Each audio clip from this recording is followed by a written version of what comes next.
There you go. That was John Williamson right there with Old Farts in Caravan Parks, and it is a funny song, isn't it? And now, if you are out there travelling over the Christmas period, make sure, if you start getting cranky and there's a big lineup of trucks or cars or whatever, there could be a poor caravan there being towed along by someone who's not quite sure what they're doing. And can I apologise, because I got so engrossed in that song, listening and laughing away, that I was supposed to be doing something else. I was supposed to be on the phone, I know, ringing and talking to someone. I was so engrossed and I got there, so I do apologise. So I'm cutting it short. But I'll tell you what, this is the mark of the professional musicians that we deal with. You ring them on there and say, "You ready to go?" And they go, "Yes," and we're all set. They're going to go, "G'day, how you going?" You got 2 seconds, go. So.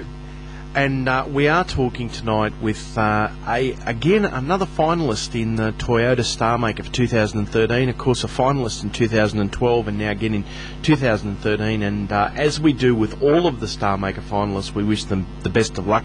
And this time we're talking to Stephanie Jansen. Hey Stephanie, how are you? Good, thanks Darren. How are you guys going? Good, thank you. Well, I'll tell you what, those shoes did some walking in 2012 because it got you another nomination. How exciting is that? So awesome. It's been a huge year, you know, and I've just sort of, I suppose, reaching the end of the year, looking back on the year that was, you know, it's just so hard for me to believe that this time last year I didn't even have anything out. So it's been a big year, so it's exciting times. I mean, it's been a fantastic EP as well, because you had Risky, which came out, and that got a lot of airplay, and then Shoes, and I mean, you certainly wore those shoes out, travelling around all around the Queensland ways and New South Wales, and just getting that song out there and getting Stephanie out as well. So I think everybody seems to know who Stephanie Jansen is now. Well, I hope so. I'd like to think so. Well, we were speaking to her, and Celine McAllister shall remain nameless.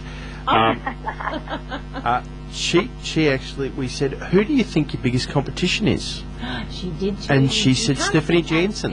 Yeah. Oh, there you go. Well, that was the first name that came up there. So, but gee, it's a star-studded field, isn't it? You know, it always is, and it's always a lot of fun to be part of. So, I don't know. I don't think about these things. You know, I think I always operate better the least I think about it. So really, I'm just going to treat it as another opportunity to rock out with the band and just have a lot of fun. Well, I think good for you. Time for it's a girls' year this year, and as I was saying before to Darren, there is a bit of competition there in the men's side, but I think it's time we had a girl out there as our star maker. Taking that flag. Trace. Yeah, getting that ute out there. That. So what essentially both of you are saying is that the men that are nominated this year aren't good enough? Is that what you're saying? It is look, I think there's... No, it's sorry. I'm being unfair again. I'm being unfair again. That's terrible. Stephanie, it really is a great opportunity, as you say, just to be part of Star Maker. But more than that, your last, we spoke last time about it, was how many radio interviews and radio stations you've spoken to. So that must hold you in good stead as well for your career moving forward.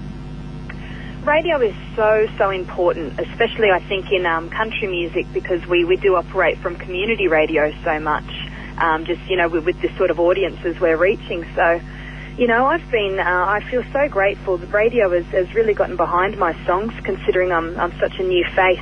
And so what can I say? So thankful for people like you guys that play the songs.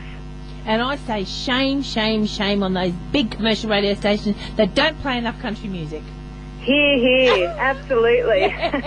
But as you know, this conversation comes up quite often when we talk about why do people go to America so much and why are they here, and because I think, you know, you turn on a station over there and you've either got pop chart, like top of the charts, or you have country. Whereas here it's really it's not as country orientated, but we're getting there. Yeah, it's a funny old thing, isn't it? Because, you know, I think probably about 70% of our country live, you know, at least in suburbia, you know, or rural areas. So it's a strange thing that we don't really have a format to support that and reach those people. But I think we're on our way, and, you know, these things always grow and change. So we'll see how we go. I know my daughter, God forbid, the little darling hates country music, but that's okay. That's okay. But she does go to a lot of like rock concerts and like pop concerts and things like that. But when I have a look, excuse me, at the festivals that she goes to, there's maybe one or two. She might push it out to 3 a year. But if you have a look around the country music, we have got festivals all the way around, haven't we?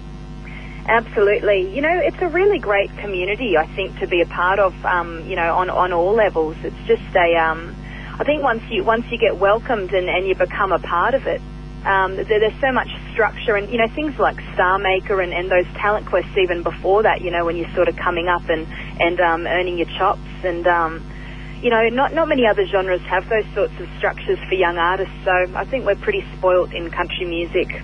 Now, if I can just go back onto the Star Maker. Now, last year you were a finalist, and obviously you didn't win. But you have to bring it up. No, because what I want to bring up is, okay, yep. You get this title of Star Maker, and bam, there you go. You're off and you're running and you're doing all this stuff, but you didn't get the title, but you still went off and running. So, did something that happened with like the nomination itself with Star Maker, was that a bit of a push for you as well to say, well, you know what, I got this far, this is what I'm going to do now to get that title next time? Oh, undoubtedly. You know, Star Maker is I actually feel like, in a way, it's the debutante ball of country music, you know. It's like these artists, and it's just an amazing platform to be, in a way, presented and showcased to this audience that we're all trying to reach. It's a huge, you know, amount of exposure that comes with the competition, so I'm excited to be a part of it again. I mean, as far as taking it out, of course, it's a huge prize. Yeah.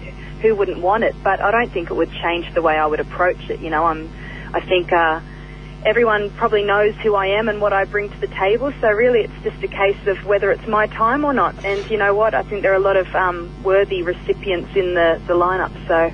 Well, we're getting to the stage of the time of the year where people start thinking about next year, and everyone always has their New Year resolutions and so forth.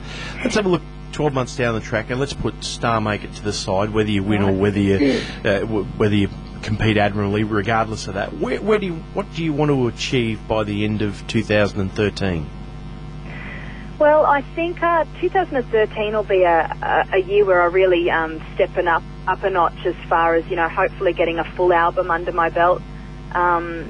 And, you know, really just touring the pants off it and getting in front of as many country fans as I can. And I'd like to think, you know, that people will have a bit of a handle on what I do by the end of next year, and that I'll hopefully be a year the wiser.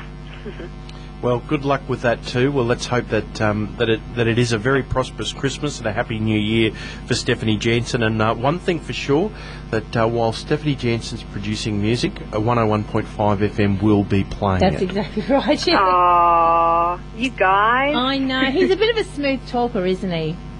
He sure is. He's looking at your photo at the same time too. He's a stalker. Oh, You're a Stephanie stalker. What are we going to play as Stephanie's tonight? Well, first of all, last time we spoke to you, we were talking about the song Shoes, so we'd like you to tell us a little about the Life You Made. Yeah, the Life You Made's the brand new single. Stoked to get this one out there, and I just thought, you know what, it's the perfect time to put out a song like this, because the song's all about just finally, you know, taking a chance to take a break and take a step back and in a way give ourselves a pat on the back for all the hard work we do, you know, working, you know, from 8 till 6 or whatever. I don't think it's 9 to 5 anymore. No. We all work so hard. So the song's really all about that, and I thought going into the Chrissy holidays, you know, which, you know, often brings that out in people, thought it's a good time to have people listen to it as they're all going off for their breaks. And of course we've been doing our little campaign this year, and it's still not too late to buy an Aussie artist's music for 2012's Christmas. So you can hop onto the Stephanie Jansen website, click on buy an EP, and they can get it in time for Christmas. Well, it's going to be touch and go, but we're going to get there before Christmas. They'll get it. Christmas. Won't they? I post them myself, so I will guarantee it. There you go. That's our little campaign. And the iTunes people still able to purchase that online through iTunes? Absolutely. Yep. iTunes, yep, it's all there. So. Terrific. There you go. So there's no excuse. All excuses are gone. So if you don't have a Stephanie Jansen EP by now or one under the Christmas tree, you'll need a note. There it is. And we're going to go out now with Stephanie Jansen and The Life You Made. Merry Christmas to you, Happy New Year, and good luck with everything in 2013, Steph. Thanks so much, guys.